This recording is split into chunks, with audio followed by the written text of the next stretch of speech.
നമുക്ക് തന്നതിനായി സ്തോത്രം. एक अच्छा अवसर प्रभु ने हमें दिया, उसके लिए प्रभु को धन्यवाद देते हैं. നമ്മൾ ധാരാളമായിട്ട് വചനം പഠിക്കുകയും അതിന്റെ അനുഗ്രഹം പ്രാപിച്ചുകൊണ്ടിരിക്കുകയും ചെയ്യുന്നതാണ്. हम लोग बहुतायत से वचन को प्राप्त करता है और उसके द्वारा हम आशीष भी पाते हैं. നമ്മൾ പലപ്പോഴും കേട്ടിട്ടുള്ള അല്ലെങ്കിൽ ഇവിടെ തന്നെ കർത്താവിന്റെ ദാസൻ പറഞ്ഞിട്ടുള്ള ഒരു കാര്യം തന്നെയാണ് ഇന്ന് ചിന്തിക്കാൻ ഉദ്ദേശിക്കുന്നത്. हम लोगों ने कई बार सुना, इवन प्रभु के दास ने यहाँ पर आप लोगों को सुनाया होगा. ऐसा ही एक बात के बारे में आज हम थोड़ी देर के लिए मनन करने जा रहा है. മനസ്സ് പുതുക്കി രൂപാന്തരപ്പെടുക എന്നുള്ള ഒരു കാര്യമാണ് നമ്മൾ റോമാലേഖനം 12 അധ്യായത്തിൽ 2-ാം വാക്യത്തിലൂടെ വായിക്കുന്നത്. जब हम रोमियों का पत्र उसका 12 अध्याय का दूसरा वचन में हम लोग जो पढ़ता है हमारा इस संसार के सदृश न बनो, परंतु तुम्हारे मन के नए हो जाने से तुम्हारा चाल चलन भी बदलता जाए, जिससे तुम परमेश्वर की भली और भावती और सिद्ध इच्छा अनुभव से मालूम करते रहो.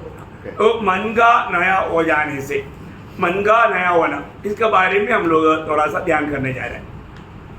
ഈ ലോകത്തിന് അനുരൂപമാകാതെ, ये दुनिया की सदृश ना बनते हुए, നമ്മൾ ഒരിക്കൽ പാപികളായിരുന്നപ്പോൾ ഏകദേശം ഈ രൂപത്തോട് അനുരൂപമായവരാണ്. हम लोग एक समय में इस दुनिया में पापी होकर के जीवन बिताने के समय में बिल्कुल हम ये दुनिया की सदृश था. എന്നാൽ കർത്താവിലേക്ക് വന്നതിന് ശേഷം परंतु जब हम प्रभु में आने के बाद നമ്മൾ മരിക്കുന്നത് വരെയും हम जब तक इस दुनिया से मृत्यु के द्वारा अलग नहीं होता तब तक, അല്ലെങ്കിൽ കർത്താവ് വരുന്നത് വരെയും नहीं तो प्रभु के आगमन तक നമ്മളിൽ ദിനംതരം നടക്കേണ്ട ഒരു കാര്യമാണ് മനസ്സ് പുതുക്കുക എന്നുള്ളത്. हमारा जीवन में रोज होना चाहिए हमारा मन प्रावट या मन नया हो जाना.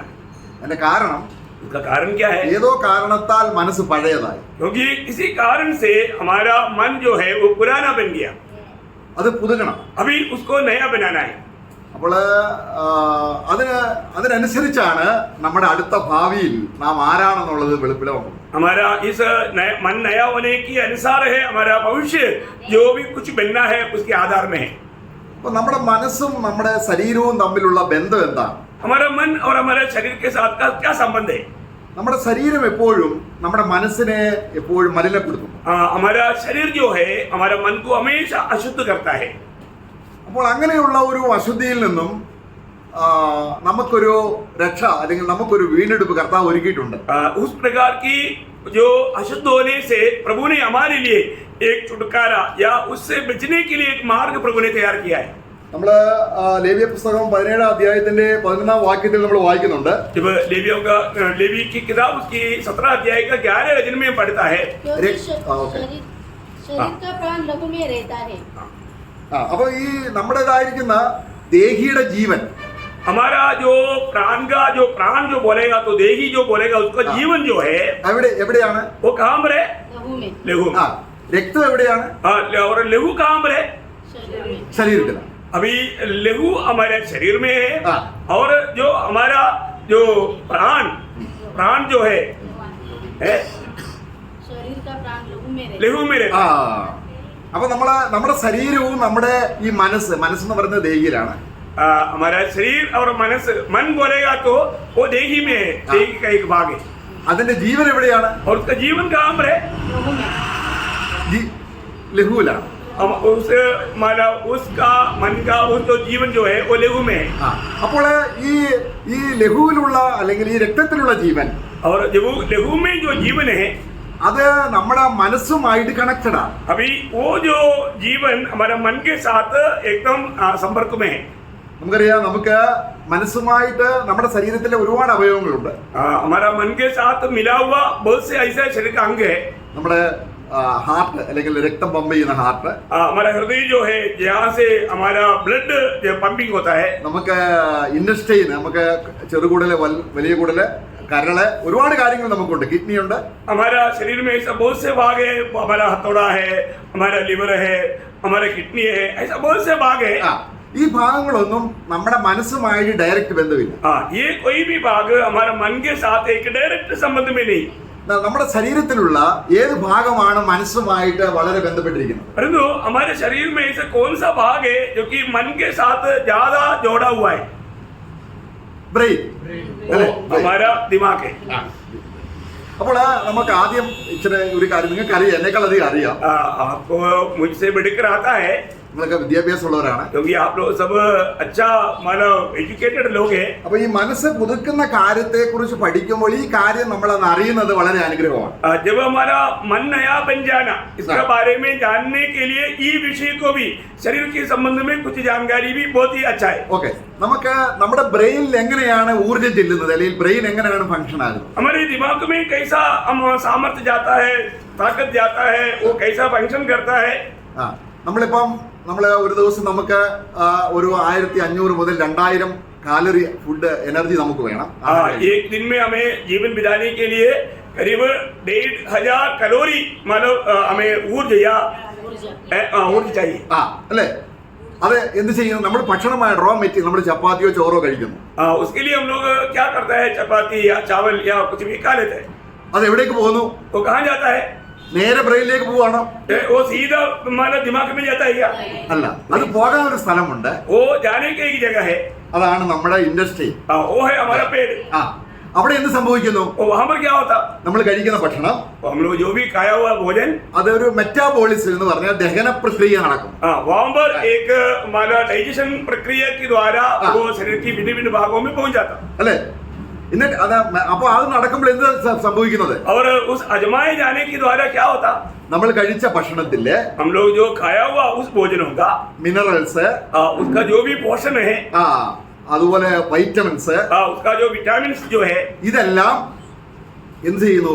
നമ്മുടെ ആഹാരത്തിൽ നിന്ന് കൺവെർട്ട് ചെയ്ത് ഓക്സിജൻ വഴി രക്തത്തിൽ കലരും. ये सब हमारा जो शरीर में उत्पन्न होने वाला ये जो सामर्थ्य जो है वो ऑक्सीजन के द्वारा, खून के द्वारा शरीर की हर एक जगह में पहुंच जाता. അപ്പോൾ ഇതില് നമ്മുടെ ശരീരത്തിന്റെ എല്ലാ അവയവങ്ങളും ചെല്ലുന്നുണ്ട്. ये बात, ये सामर्थ्य हमारे शरीर का पूरा अंगों में पहुंच जाता. ഇതിൽ എത്ര പെർസെന്റേജ് ആണ് ഏറ്റവും കൂടുതൽ പെർസെന്റേജ് തോന്നുന്നത് ബ്രെയിനിലേക്കാണ്? और इसमें सबसे ज्यादा जो परसेंटेज मतलब सामर्थ्य जो जाता है वो दिमाग की ओर जाता है.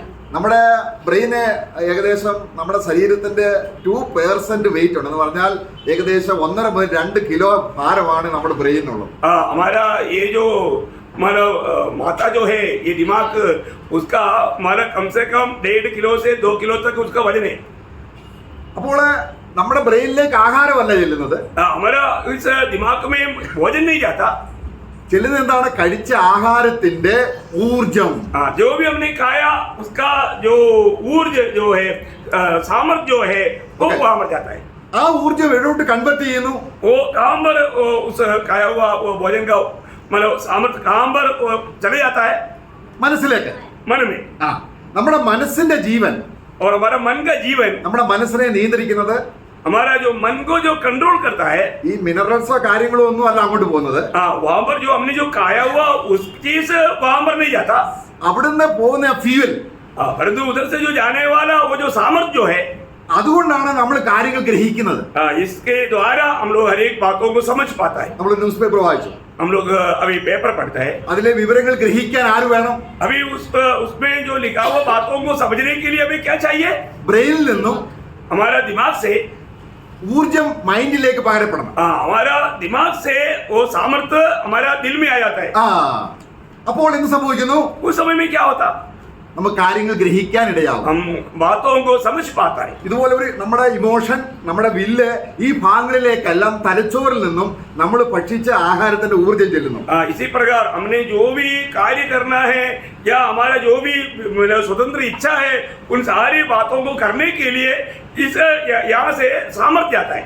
ഇവിടെ ഒരു വിഷയമുള്ളത്, यहाँ पर एक समस्या ये है, നമ്മൾ ഭക്ഷിച്ച ആഹാരം हमने जो खाया हुआ भोजन ദൈവത്തിന്റെ ആഹാരമാണ്, അല്ലെങ്കിൽ ദൈവം നമുക്ക് തന്നതാണെന്നുള്ള വിവേചനം മനസ്സിനില്ല. हम लोग जो भी खाया हुआ ये जो भोजन है, हमारे मन को ये बात समझता नहीं कि प्रभु ने दिया करके. അതാണ് ഏറ്റവും വലിയ, ये है जीवन का बड़ा गड़बड़ी. നമ്മള് ദൈവം എന്തിനാണ് ചെയ്യുന്നത്? परमेश्वर ये सारे काम होने का प्रबंध शरीर में क्यों किया? ഇതിന്റെ സൃഷ്ടികർത്താവിനെ അറിയാനും, आप अपनी सृजनहार को जाने. കാരണം നമ്മള് ആപ്പിളെ കഴിക്കുമ്പോൾ നല്ല രുചിയുണ്ട്. हम लोग एप्पल खाता है तो बहुत टेस्टी है, അതിന്റെ എനർജി കൊണ്ട് परंतु उसकी सामर्थ्य से ഈ ആപ്പിൾ ഉണ്ടാക്കിയ എന്റെ സൃഷ്ടികർത്താവ് എത്ര നല്ലവനാണ്. ये एप्पल खाने के टाइम पर खाने वालों को ये याद आना चाहिए कि इसको बनाने वाला मेरा सृजनहार प्रभु कितना भला है. പക്ഷേ നമ്മൾ എന്താ ചെയ്യുന്നത്? परंतु हम क्या करता, ദൈവം തന്ന ആപ്പിൾ കഴിച്ചിട്ട് हमने प्रभु ने दिया हुआ एप्पल खाया, നമ്മുടെ മനസ്സ് എന്ത് ചെയ്യുന്നു? ये खाने के बाद में हमारा मन क्या करता है? ദൈവത്തോട് ശത്രുത. परमेश्वर के साथ एकदम दुश्मनी. അതുകൊണ്ടാണ് इस कारण നമ്മൾ രക്ഷിക്കപ്പെടുമ്പോൾ हम लोग जब उद्धार पाते हैं, ഈ അവസ്ഥയ്ക്ക് മാറ്റം വരികയാണ് വാസ്തവത്തിൽ. हमारा जीवन में ये जो पगला प्रकृति जो है वो एकदम बदल जाता. നമ്മൾ അപ്പോസ്തലപ്രവൃത്തി 14-ാം അധ്യായത്തിന്റെ 17-ാം വാക്യത്തിൽ നമ്മൾ വായിക്കുന്നുണ്ട്. जब प्रेरितों का उसका 17 अध्याय का 14 वचन में हम पढ़ता है, അത് वाയിക്കാം നമുക്ക്. तब भाइयों ने तुरंत पौलुस को विदा किया कि समुद्र के किनारे चला जाए. ആക്ച്വലി 14-17. 14 अध्याय का 17 वचन. तो भी उसने अपने आप को बेगवाह न छोड़ा, किंतु वो भलाई करता रहा और आकाश से वर्षा और फलवंत ऋतु देकर तुम्हारे मन को भोजन और आनंद से भरता रहा. അപ്പം ദൈവത്തെ കുറിച്ച് ഒരു സാക്ഷ്യം ദൈവം കൊടുത്തിട്ടുണ്ട് എല്ലാ മനുഷ്യർക്കും. प्रभु के बारे में हरेक लोगों को प्रभु ने एक गवाही दिया हुआ है. അത് വിശ്വാസിയാണെങ്കിലും वो विश्वासी हो, അവിശ്വാസിയാണെങ്കിലും अविश्वासी हो, ഏത് ജാതിയാണെങ്കിലും कोई भी जाति का हो, ഏത് വിഗ്രഹത്തെ സേവിക്കുന്നവനും कोई भी प्रकार का मूर्ति की सेवन करने वाला क्यों ना हो, ആഹാരം കൊടുക്കുന്ന ആരാണ്? हमको भोजन कौन देता? അല്ലേ? എന്നിട്ട് ദൈവത്തിന്റെ ആഹാരം കഴിച്ചിട്ട് इस प्रभु ने दिया हुआ भोजन गा करके നമ്മൾ എന്ത് ചെയ്യുന്നു? हम क्या करता है? ദൈവത്തിനെതിരെ ചിന്തിക്കും. प्रभु के खिलाफ में सोचता है, काम करता है. നമ്മൾ വിശ്വാസത്തിൽ വന്നിട്ടും हम लोग प्रभु में आने के बावजूद भी നമ്മൾ ഇതിൽ പൂർണ്ണമായൊരു ഒരു വിടുതൽ പ്രാപിച്ചിട്ടില്ല. हम लोग पूर्ण रूप में जैसे प्रभु को महिमा देने चाहिए उस प्रकार देने वाला अभी तक नहीं बना. കാരണം നമ്മൾ കഴിക്കുന്ന ആഹാരത്തിന്റെ 30 മുതൽ 40 വരെയുള്ള പെർസെന്റേജ് ഊർജം പോകുന്നത് മൈൻഡിൽ കിട്ടാൻ വേണ്ടി തലച്ചോറിലേക്കാണ് പോകുന്നത്. जब हम लोग खाने वाला उस भोजन का 30 से 40 तक परसेंटेज हमारा मन से पूरा दिमाग में जाता है. നമ്മൾ മൃഗത്തെ എടുക്കുക. और हम एक जानवर को लीजिए, ഈ മൃഗത്തിന് ആഹാരം കൊടുക്കുന്ന ആരാണ്? इस जानवर को भोजन कौन देता? നമ്മൾ 104-ാം സംഘത്തിൽ വായിക്കുന്നുണ്ട്, ദൈവമാണ്. ये सारे जीवियों को प्रभु भोजन देता है. ഒരു സിംഹം എടുക്കുക. और एक शेर को लीजिए, ഒരു സിംഹം കഴിക്കുന്ന ആഹാരം വളരെ പോഷകമുള്ള ആഹാരമാണ് കഴിക്കുന്നത്. एक शेर जो है वो बहुत मतलब अच्छा विटामिन से भरा हुआ भोजन खाता है. പക്ഷേ അത് കഴിക്കുന്ന ആഹാരത്തിന്റെ परंतु वो जो खाता है उस भोजन का പ്രകൃതിപരമായി അതിന്റെ ശരീരത്തിന്റെ ഘടനയനുസരിച്ച് 2% മാത്രമേ അതിന്റെ തലച്ചോറിലേക്ക് പോകുന്നുള്ളൂ. जब प्रकृति के नियमानुसार उसमें से 2% सामर्थ्य ही सिर्फ उनकी दिमाग में जाता है. കാര്യം എന്താണ്? उसका कारण क्या है? ബാക്കിയുള്ള എനർജി മുഴുവനും बाकी जो भी सामर्थ्य है അതിന്റെ ശരീരത്തിന്റെ പേശികളിലേക്കാണ് പോകുന്നത്. उसकी शरीर की मसलों में चले जाता है. കാരണം ആഹാരം തേടി നടക്കണമെങ്കിൽ വേട്ടയാടി പിടിക്കണം. क्योंकि उनको भोजन को ढूंढने के लिए उनको शिकार करना पड़ेगा. അപ്പൊ അതെപ്പോഴും ചിന്തിക്കുന്ന മൈൻഡ് ചിന്തിക്കുന്ന എന്തിനെ കുറിച്ചാണ്? इसलिए शेर किसके बारे में सोचता है? उसको खाने के बारे में चिंता है. ഇതാണ് മനുഷ്യൻ. മനുഷ്യനായിപ്പോയി ये मनुष्य का भी स्वभाव बन गया. അല്ലെ? ദൈവത്തെ ഓർക്കാൻ, परमेश्वर को याद करने के लिए, അവനെ ചിന്തിക്കാൻ, उस परमेश्वर के बारे में सोचने के लिए നമ്മുടെ എനർജിയുടെ 2% പോലും ഉപയോഗിക്കുന്നില്ല. हम लोग हमें तो प्रभु देने वाला भोजन का 2% भी हम प्रभु को खोजने के लिए इस्तेमाल नहीं करता. പിന്നെ എവിടെയൊക്കെ നമ്മൾ ചിന്തിക്കുന്നത്? फिर हमारा चिंता पूरा कहाँ जाता है? അവരുടെ ദൈവം വയറ്. इसलिए बोलता है उनका ईश्वर पेट है. അപ്പൊ ഇതിനൊരു മാറ്റം വരണ്ടേ? इसका मतलब प्रभु में आया हुआ पवित्र लोगों का जीवन में इसके लिए एक बदलाव आना चाहिए ना. കേട്ടെ? അപ്പൊ മനസ്സ് പുതുക്കാന്ന് പറയുമ്പോൾ നമ്മൾ കുറച്ചും കൂടെ കർത്താവിന്റെ ആത്മാവ് നമ്മളെ അത് ഗ്രഹിപ്പിച്ചു തരും. मन नया बन जाना बोलेगा तो प्रभु की आत्मा हमें उस विषय में थोड़ा और समझ देगा. അപ്പോൾ നമ്മൾ ആദാമിനെ നോക്കണം. हम आत्मा आदम की ओर देखे.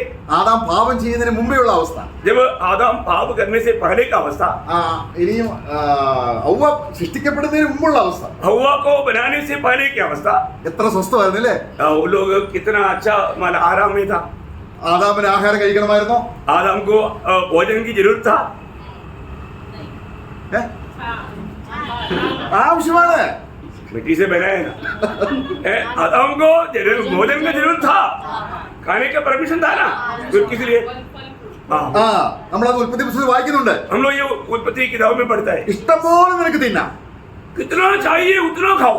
അപ്പോൾ അവന് ആ തിന്നുമ്പോൾ ഊർജ്ജം, അന്ന് പിന്നെ ആഹാരമൊന്നും പാകം ചെയ്യേണ്ട അത്രയ്ക്ക് പരിപാവനമായ ഏത്തം തോട്ടം. अभी उस समय में कुछ खाना पका करके खाने की जरूरत नहीं, क्योंकि उनको जो चाहिए उसके लिए इतना किस्म किस्म का फल था, वो खूब खा सकता. അവിടെ നമ്മള് ജെനസിസ് 22:14 വായിക്കുന്നു, നിനക്ക് ഫ്രീലി തിന്നാമാണ്. ഇഷ്ടം പോലെ എന്ന് പറഞ്ഞാൽ ഫ്രീലി നാം. जब माना उत्पत्ति किताब उसका 2:16 दूसरा अध्याय का 16वें वचन में लिखा है कि तुमको जितना चाहिए उतना खा सकता है.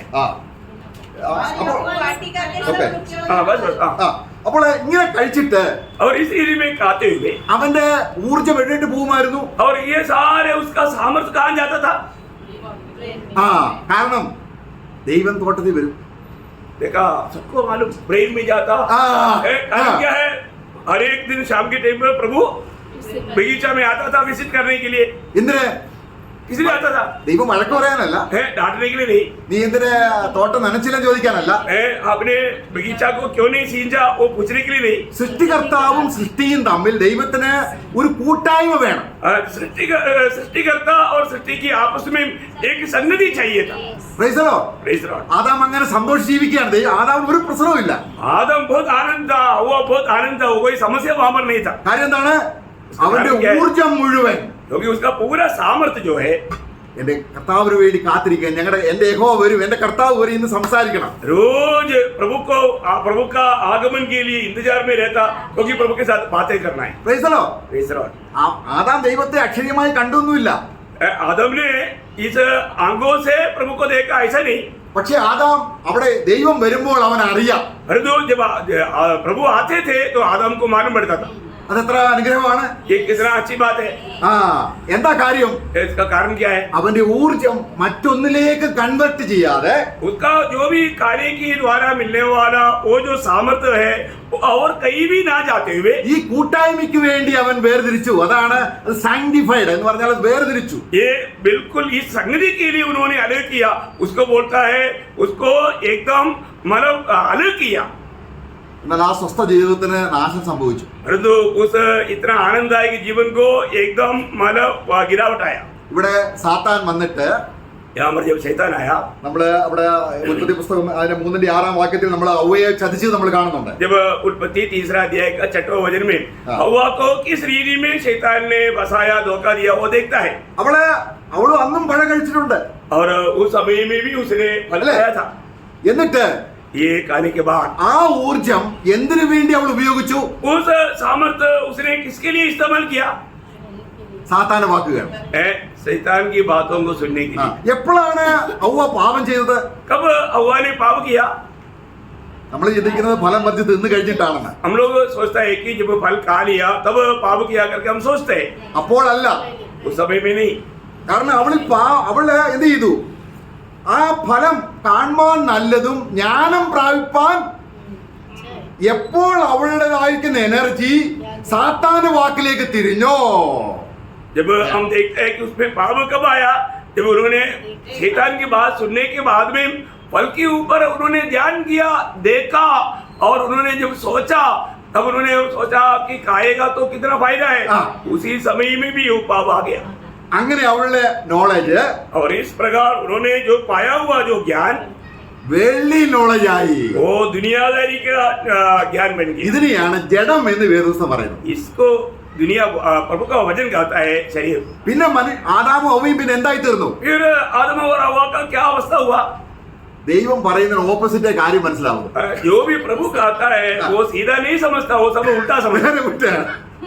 കാരണം നമ്മൾ യെശയ്യാവിന്റെ പുസ്തകം 5:20 വാക്യം, जब यशायाह 5 अध्याय का 20 वचन, ഒരു കാര്യവും നേരെ മനസ്സിലാകും, എല്ലാം തല തിരിഞ്ഞു പോയി. कोई भी बात प्रभु कहेगा तो वो सीधा समझने की अवस्था में नहीं रहा, सब उल्टा समझने लगा. आए उन पर जो बुरे को भला और भले को बुरा करते, जो अंधियारे को उजाला और उजाले को अंधेरा करते. മനുഷ്യൻ എങ്ങനെ ആയിപ്പോയി? मतलब मनुष्य की अवस्था है, मनुष्य ये पाप करने के कारण सारी बातों में दिन को बोलता है कि रात है, मीठा को बोलता है कटा है, मतलब बना को बोलता है बुरा है. एकदम हर बात में उल्टा हो गया. മനുഷ്യവർഗം മുഴുവനും सारे मानव जाति की अवस्था ऐसे बन गया। അപ്പോഴും അവന് ആഹാരം ദൈവം കൊടുക്കുന്നുണ്ട്, अभी भी प्रभु उसका भोजन बंद नहीं किया, वो तभी भी देता है। മഴ അഴിക്കുന്നുണ്ട്. अभी भी बारिश भेजता है। ഇത് കഴിച്ചിട്ട് ये खाने के बाद, ഈ ഊർജം എന്തിനു ഉപയോഗിക്കുന്നു? ये खाने के बाद उन्होंने ये जो मिला हुआ सामर्थ्य किसके लिए इस्तेमाल किया? അവർ ജ്ഞാനികൾ എന്ന് പറഞ്ഞുകൊണ്ട് वे ज्ञानी अपने आप को ज्ञानी जताते हुए मूर्ख बन गए। നോക്കുക, ഇതായിരുന്നു നമ്മൾ. ये अवस्था था हमारा पहले। അപ്പൊ കർത്താവിലേക്ക് വന്നു കഴിഞ്ഞിട്ടും जब प्रभु में आने के बाद ചില ചിന്തിക്കുന്നത് കുറച്ചുകൂടെ ആഹാരം കൂടുതൽ കിട്ടുമല്ലോ, അതിനുവേണ്ടി യേശുവിനെ വിശ്വസിക്കുന്നവരുണ്ട്. कई लोग सोचता है कि प्रभु में आने के बाद में भोजन ज्यादा मिलेगा, उसके लिए विश्वास करने वाले लोग भी है। യേശു 5 അപ്പം കൊണ്ട് 5000 പേരെ പോഷിപ്പിച്ചു. क्योंकि प्रभु ने 5 रोटी से 5000 को खिलाया, അവര് തന്നെയാണ് കല്ലെടുത്ത് എറിഞ്ഞത് അവനെ. और वही लोगों ने यीशु मसीह को पथरवाह किया। ദൈവത്തിന് നല്ലവണ്ണം കാണും. ദൈവത്തിന് അറിയാമായിരുന്നോ ഇവര് തന്നെ എറിയൂന്ന്? प्रभु क्या जानते थे कि ये लोग कुछ समय के बाद में मुझे पथरवाह करेंगे करके मालूम था? കാരണം മനുഷ്യൻ എല്ലാ വിധത്തിലുള്ള ധാർമ്മികതയുടെയും ഒരു കള്ളത്തരം കാപട്യം പഠിച്ചു. क्योंकि मनुष्य ने हर एक प्रकार का धार्मिक बातों की उसको ढकने के लिए उन्होंने झूठ सीखा। ദൈവം കഴിച്ച ആഹാരം കഴിച്ചിട്ട് परमेश्वर ने दिया हुआ भोजन खाकर ദൈവത്തിനെതിരെ ശത്രു, നമ്മൾ ശത്രുക്കളായിരുന്നു. परमेश्वर के खिलाफ में हम बहुत वैरी बना, दुश्मन बना। നമ്മളെല്ലാം നാമധേയ ക്രിസ്ത്യാനികളായിരുന്നു, അല്ലെങ്കിൽ നാമധേയ വിശ്വാസികളായിരുന്നു. हम में से अधिकतर लोग नामधारी मसीह लोग थे। പുറമേ നോക്കുമ്പോൾ നല്ലത്, हम लोग बाहर से देखेगा तो बहुत ही अच्छा, ആന്തരികമായിട്ട് और तो अंदर से ദൈവത്തിന് ശത്രുത. परमेश्वर से दुश्मनी। നമുക്കറിയാം ജോസഫിന്റെ അവസ്ഥ. हम जानते हैं योसेफ की अवस्था। പോത്തിഫറിന്റെ ഭവനത്തിൽ ജോസഫിന് എന്താ സംഭവിച്ചത്? पोतीफर के घर में योसेफ को क्या हुआ? യോസഫിനെ മോശമായ രീതിയിൽ തന്റെ യജമാനന്റെ ഭാര്യ വശീകരിച്ചു. जब पोतीफर की पत्नी ने योसेफ को बहुत गलत काम करने के लिए उनको प्रेरणा दिया, പക്ഷെ അവൾ തന്നെ എന്ത് ചെയ്തു? परंतु उन्होंने खुद क्या किया? യോസഫ് സമ്മതിക്കുന്നില്ല എന്ന് കണ്ടപ്പോൾ जब जोसेफ बात नहीं मानता करके जब देखा, അവന് വസ്ത്രം പിടിച്ചെടുത്തിട്ട് उनका वस्त्र पकड़कर ഉറക്കെ കരഞ്ഞു. वो जोर से चिल्लाया, അപ്പോൾ ഓടി വന്നവർ എന്താ മനസ്സിലാക്കിയത്? और जो भाग कर आया उन्होंने क्या समझा? ഇവള് പവിത്രയാണ്. ये बहुत अच्छा स्त्री है, ये बहुत अच्छा है। ഇതാണ് നമ്മൾ തലതിരിഞ്ഞു പോയതിന്. ഈ കാപട്യം ഇതാണ് കർത്താവ് വന്നപ്പോൾ പരീശന്മാരിൽ ഉണ്ടായിരുന്നു. ये बात था जबकि मतलब भोजन खा करके प्रभु से खिलाफ हो गया, और प्रभु के आगमन के दिनों में शास्त्रीय फरीसियों का भी अवस्था यही था। ഈ കാപട്യം എവിടെ നിന്നാണ്? ദൈവം തന്ന ആഹാരം കഴിച്ചിട്ട് ദോഷമായിട്ട് ചെയ്യുകയാണ് നമ്മള്. मतलब ये सब कपटता कहाँ से आया? परमेश्वर ने दिया हुआ भोजन खा करके हम लोग उसको गलत रीति में इस्तेमाल कर रहे हैं। നമുക്ക് സ്വയം നന്നാകാൻ പറ്റില്ല, നമ്മൾ അങ്ങനെ ആയിപ്പോയി. हम लोग अपने आप को अच्छा नहीं बना सकता, क्योंकि हम ऐसा बन गए। കാരണം നമ്മളെ യെരമ്യാവിന്റെ പുസ്തകം അതിന്റെ 13ന്റെ 23 വാക്യം വായിക്കുമ്പോൾ जब यिर्मयाह 13 का 33 वचन में हम पढ़ता है,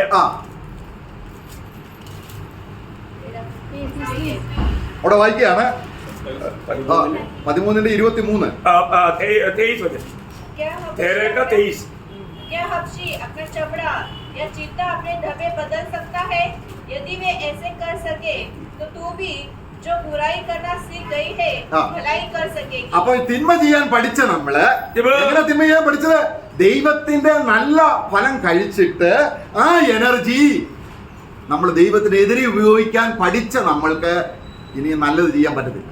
यहाँ पर हम जब प्रभु ने दिया हुआ उन खाना खा करके उस सामर्थ्य को हमने प्रभु के खिलाफ कार्य करने के लिए हम लोगों ने जो विचार किया है, तो उस प्रकार का स्वभाव हमारे में आ गया है, तो अभी हम अपने आप में होकर के अच्छा काम कभी नहीं कर पाएगा। ജഡത്താൽ ജനിച്ചത് ജഡം. क्योंकि जो शरीर से जन्मा वो शरीर है। അപ്പൊ ഇതിന് ഈ മനുഷ്യവർഗത്തിന് മുഴുവൻ വിരുദ്ധമായിട്ട് इन सारे लोगों के खिलाफ में ദൈവത്തിന് ശരിയായ ഒരു ആദാം വരണം. परमेश्वर के लिए एक सही आदम आना चाहिए था। ഇനി മറ്റേ ആദാമിനെ പറ്റില്ല.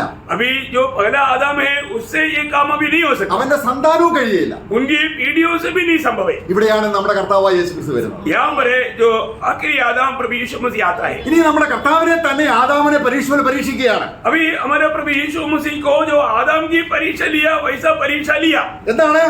कैसा है? യേശുവിന് ഭൂമിയിൽ ആഹാരം കഴിക്കണമായിരുന്നോ? क्या प्रभु यीशु मसीह ये दुनिया में जीने के समय में प्रभु को भोजन की जरूरत थी? അല്ലേ? ഇതുപോലെ തന്നെ അല്ലേ?